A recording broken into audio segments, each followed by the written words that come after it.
हिंदी। नमस्ते विद्यार्थी मित्रों, आज हम 12वीं कक्षा हिंदी का चौथा पाठ है अकेली, वो सीखेंगे। लेखक का नाम है मन्नू भंडारी। मन्नू भंडारी का परिचय। मन्नू भंडारी का जन्म मध्य प्रदेश के भागपुर नामक गांव में हुआ था। मन्नू भंडारी के व्यक्तित्व के विकास में उनके पिता का बहुत बड़ा योगदान रहा। वे दिल्ली विश्वविद्यालय में भिरंडा हाउस में प्राध्यापिका रही। आधुनिक कहानीकारों में मन्नू भंडारी का नाम आदर से लिया जाता है। मन्नू भंडारी में कहानी, उपन्यास एवं नाटक विधा को अपनाया है। मैं हार गई, 3 निगाहों की तस्वीर, यह सच है, एक प्लेट, सैलाब, त्रिशंकु, आंखों देखा झूठ आदि कहानी संग्रह है। अलका बंटी, स्वामी महाभोज, कलावा आदि उपन्यास है। बिना दीवारों का घर नाटक है। प्रस्तुत कहानी में गांव की एक महिला के व्यवहार एवं मानवता का चित्रण किया गया है। सोमा बुआ के जवान बेटे की मृत्यु हो गई थी। इस कारण उसके पति पुत्र वियोग की पीड़ा के कारण तीर्थों में रहा करते थे। अतः सोमा बुआ अकेली थी। गांव में किसी के यहाँ प्रसंग होता तो वे जी जान से काम करती। संबंधियों के यहाँ जाने के लिए मृत पुत्र की एकमात्र निशानी अंगूठी बेच देती है, लेकिन न्योता नहीं मिला। यह कहानी एक दुखी महिला के एकांकी जीवन की संवेदना व्यक्त करती है। सोमा बुआ एक बुढ़िया है।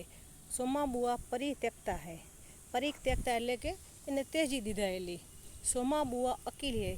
सोमा बुआ का जवान बेटा क्या जाता रहा, उनकी अपनी जवानी चली गई। पति को पुत्र वियोग, वह ऐसा सदमा लगा कि वे पत्नी को घर बार तज कर तिरस्वासी हुए और परिवार में कोई सदस्य नहीं जहां उनके एकांकीपन को दूर करे। पिछले 20 वर्षों में उनके जीवन के एक रास्ता में किसी प्रकार का कोई व्यवधान उपस्थित नहीं हुआ, कोई परिवर्तन नहीं आया। यूँ हर साल 1 महीने के लिए उनके पति उनके पास आकर रहते थे, पर कभी उन्होंने पति की प्रतीक्षा नहीं की, उनकी राह में आंखें नहीं बिछाई। હવે એમ કહેવા માંગે છે કે સોમા બુઆ નામની એક સ્ત્રી હોય છે, મહિલા હોય છે, એ બુઢિયા હોય છે, મોટી ઉંમરના હોય છે, એ તેજાયેલા હોય છે એટલે એના પતિ એને છોડી દીધી હતી ને સોમા બુઆ બિચારા એકલા રહેતા હોય છે। સોમા બુઆએ પોતાનો જવાન છોકરો ખોયો એને અને એમાં ને એમાં એને પોતાની જવાની હાલી ગઈ। એના પતિ જે હતા એને તો પુત્ર વિયોગનો બહુ સદમો લાગ્યો કે મારો યુવાન દીકરો મરી ગયો, એટલે પત્ની અને ઘરબારનો ત્યાગ કરી અને સંન્યાસી બની જાય છે। આવી રીતે એ પોતે એકલો જીવન જીવે છે। 20 વર્ષ સુધી એણે આવી રીતે જીવન પસાર કર્યું, પણ દરેક મહિને દર વર્ષે 1 મહિનો એનો પતિ એને સોમા બુઆ પાસે આવીને રહેતા, पर क्यारे इन्हें पोताना पति राह जोई नहीं। जब तक पति रहते उनका मन और भी मुरझाया रवा रहता, क्योंकि पति के स्नेह व्यवहार का अंकुश उनके रोजमर्रा जीवन की अवधि गति से बहुत ही स्वच्छंद धारा को कुंठित कर देता। कहे छे कि ज्यां सुधी एनो पति एना भेगो रहे ने त्यारे एनुं मन अने जीव बे उदासीन रहेतो, कारण एनो पति जे हता एनी साथे स्नेहभर्यो व्यवहार करतो नहीं અને कारण वगरनी मगजमारी करता, स्वच्छंदी व्यवहार करता। उस समय उनका घूमना फिरना, मिलना जुलना बंद हो जाता और सन्यासी जी महाराज से तो यह भी नहीं होता कि 2 मीठे बोल बोलकर सोमा बुआ को एक ऐसा संबली पकड़ा दे जिसका आशा लेकर वह उनके वियोग के 11 महीने काट दे। હવે આજે મહારાજ બનીને હતા એના પતિ સન્યાસી, એ ક્યારે પણ એને એવું ગોઠવ્યું નહીં કે એના ભેગો હરવા ફરવા જાય, મળવા કરવા જાય, એવું કાંઈ પણ એને રાખ્યું નહીં। અને હા, એ વાત તો ઠીક, પણ એની સાથે બે બોલ મીઠા પણ બોલતા नहीं कि जेना सहारे सोमा बुआ છે એ 11 महीना शांति से पसार करे। इस स्थिति में बुआ को अपनी जिंदगी पास पड़ोस वालों के भरोसे ही काटनी पड़ती थी। किसी के घर मुंडन हो, छठी हो, जनेऊ हो, शादी हो या गर्मी, बुआ पहुंच जाती और फिर छाती फाड़कर काम करती, मानो वे दूसरे के घर में नहीं अपने ही घर में કામ કરી રહી हो।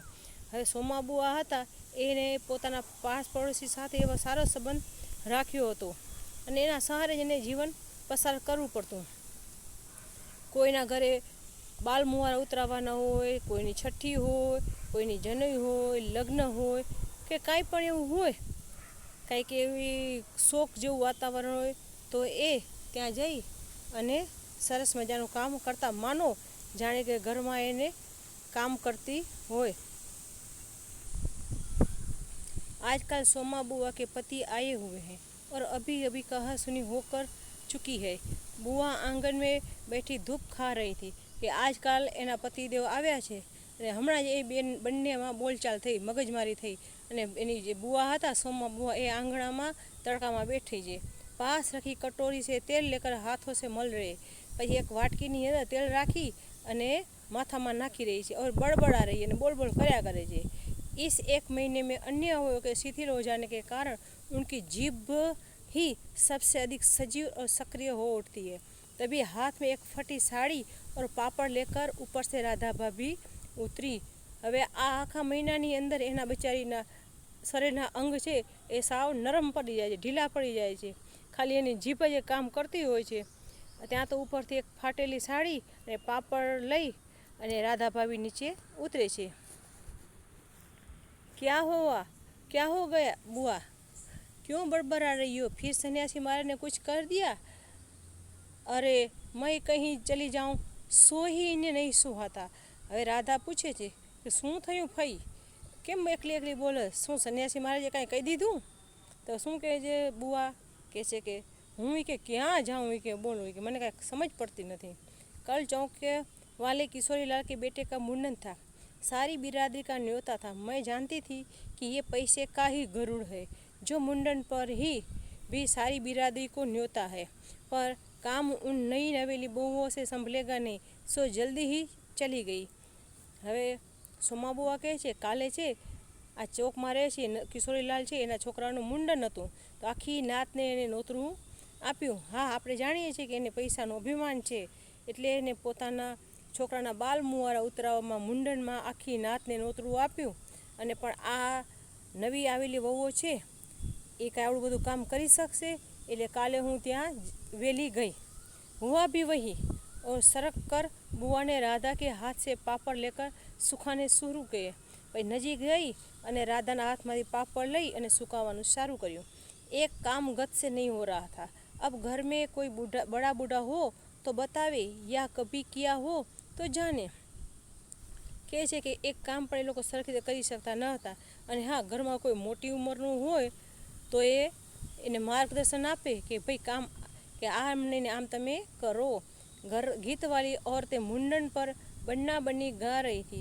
मेरा तो हंसते हंसते पेट फूल गया और उसकी याद से ही कुछ देर पहले का दुख और आक्रोश धुल गया। अपने सहज स्वाभाविक रूप में वे कहने लगी, भट्टी पर देखो तो अजब तमाशा, समोसे कच्चे ही उतार दिए। શું કહે છે કે એના ઘરે ગઈ તો બધા ગીતવાળા ગીતો ગાતા હતા બન્ના બન્નીના અને બધા હસી હસીને પેટ દુખી આવે એવું। અને મને તો પહેલાં એમ થયું ઉસકી યાદ સે હી કુછ દેર પહેલે દુઃખ ઓર આક્રોશ ધૂલ ગયા, કે એવું બધું સાંભળી અને મને આ જે આક્રોશ હતો એ પણ મારો ભૂલાઈ ગયો। અને સ્વાભાવિક રૂપથી એ ભઠ્ઠીની અંદર જોયું તો એ સમોસા હતા એ તેલની અંદર કાચા ઉતાર।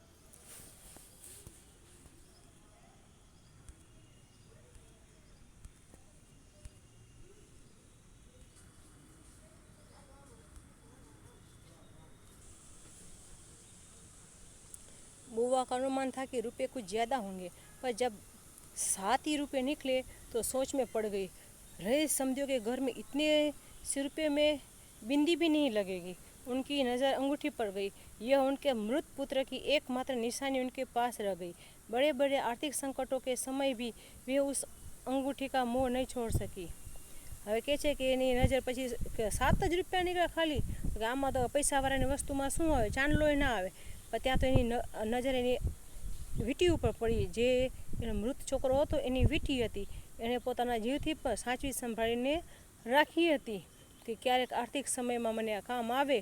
આર્થિક સમયમાં પણ એને અડી નથી, વેચી નથી કે ના મારી આ તો દીકરાની નિશાनी છે। आज भी एक बार उसे उठाते समय उनका दिल धड़क गया, फिर भी उन्होंने 5 रुपये और एक अंगूठी आंचल से बांध ली।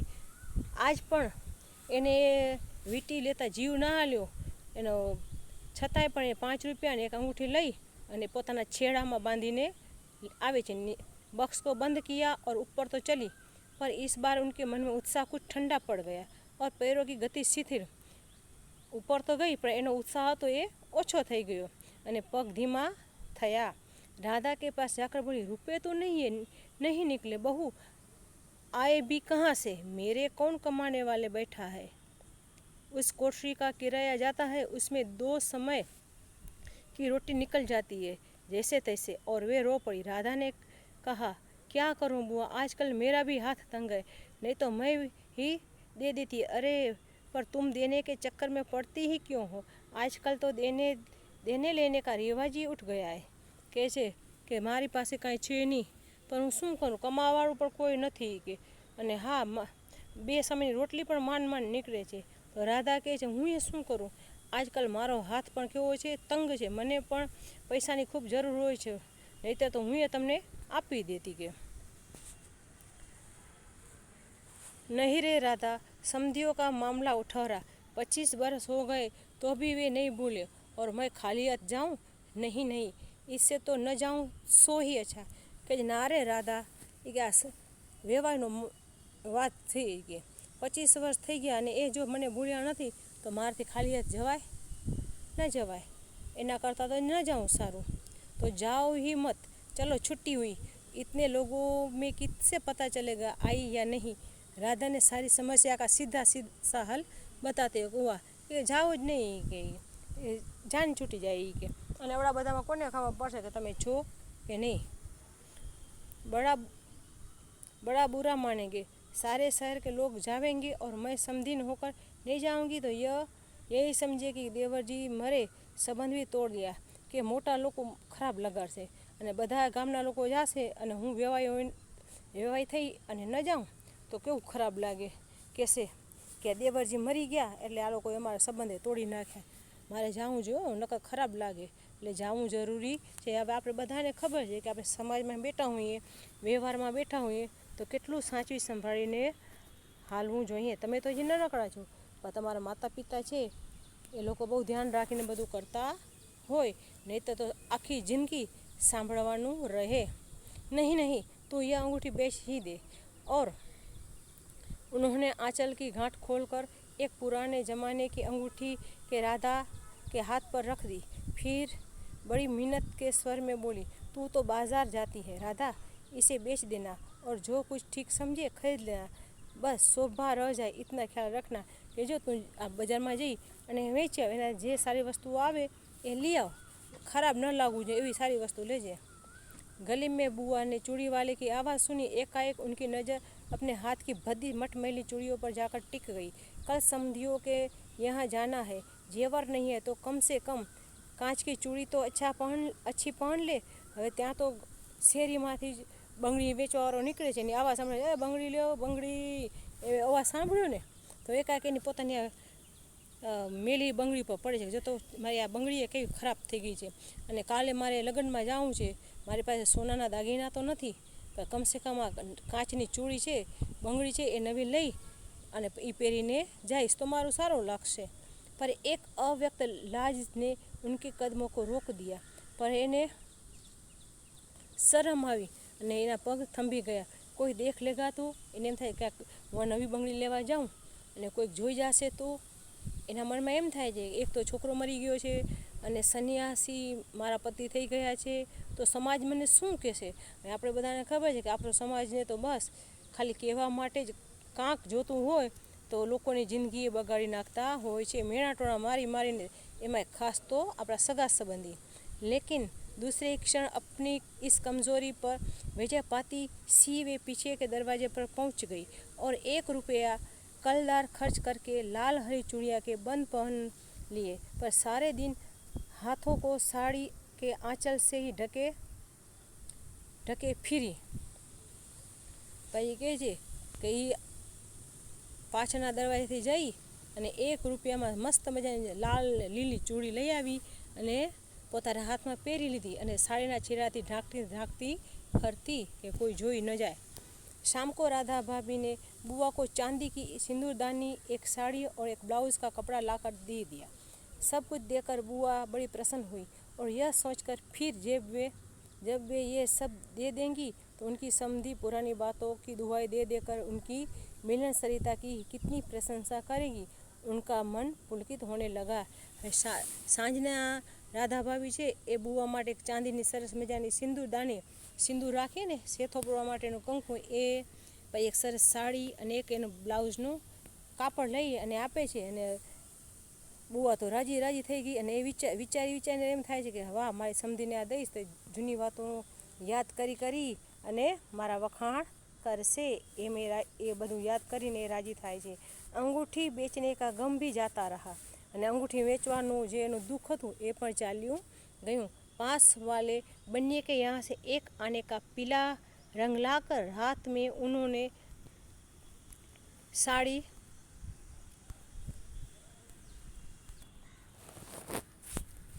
रंगी। साड़ी में सफ़ेद साड़ी पहनकर जाना क्या अच्छा लगेगा। પછી તો એને સરસ મજાની પીળા કલરની સાડી રંગી અને કે સफ़ेद साड़ी पहनने जवाए, क्यों खराब लागे।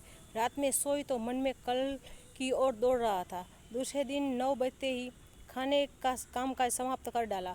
अपनी रंगी हुई साड़ी देखी तो कुछ जची नहीं, फिर ऊपर राधा के पास पहुंची। क्यों राधा, तू तो रंगी साड़ी पहनती है तो बड़ी आब रहती है, चमक रहती है, इसमें तो चमक आ ही नहीं।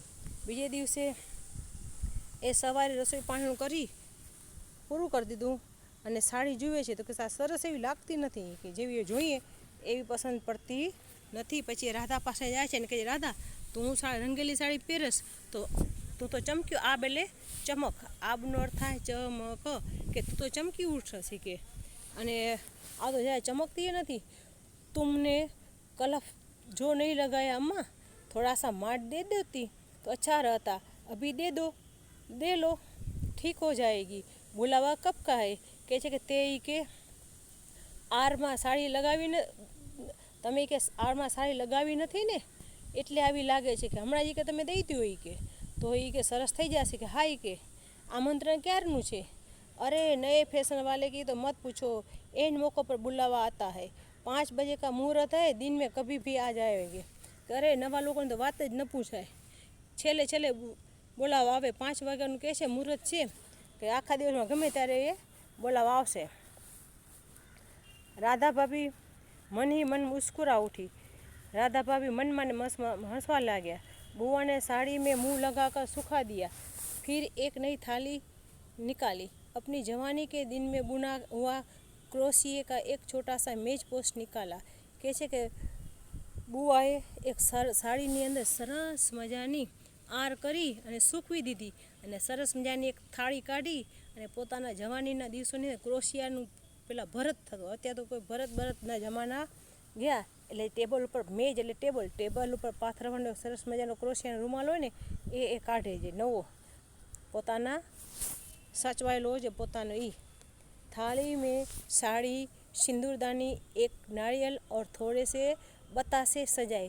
હવે નવી થાળીની અંદર એને સિંદૂરદાની, સાડી, નાળિયેર અને બતાસ એટલે પતાસા, એ જે ખાંડના બનાવેલા હોય સરસ મીઠા એ પતાસા નાખે અને સરસ મજાના ક્રોશિયાનો જે રૂમાલ કાઢ્યો તો એ ઢાંકી દે છે। फिर जाकर राधा को दिखाया। सन्यासी महाराज सवेरे से इस आयोजन को देख रहे थे। उन्होंने कल से लेकर आज तक कोई 25 बार चेतावनी दे दी थी कि यदि कोई बुलावे न आए तो मत चली जाना। કાલથી કરીને આજ સુધીમાં સન્યાસી મહારાજે 25 વાર ચેતવણી આપી દીધી હતી કે કોઈ જો બોલાવા ના આવે ને તો જાજે નહીં હોય, કે નકર વારો નહીં કરશે। हर बार बुआ ने बड़े ही विश्वास के साथ कहा, मुझे क्या बावली समझ रखा है। પછી બુઆ કહેતી કે હું શું ગાંડી છું તે કોઈ મને બોલાવવા ના આવે અને હું હાલી જાઉં, जो बिन बुलाए चली जाऊंगी।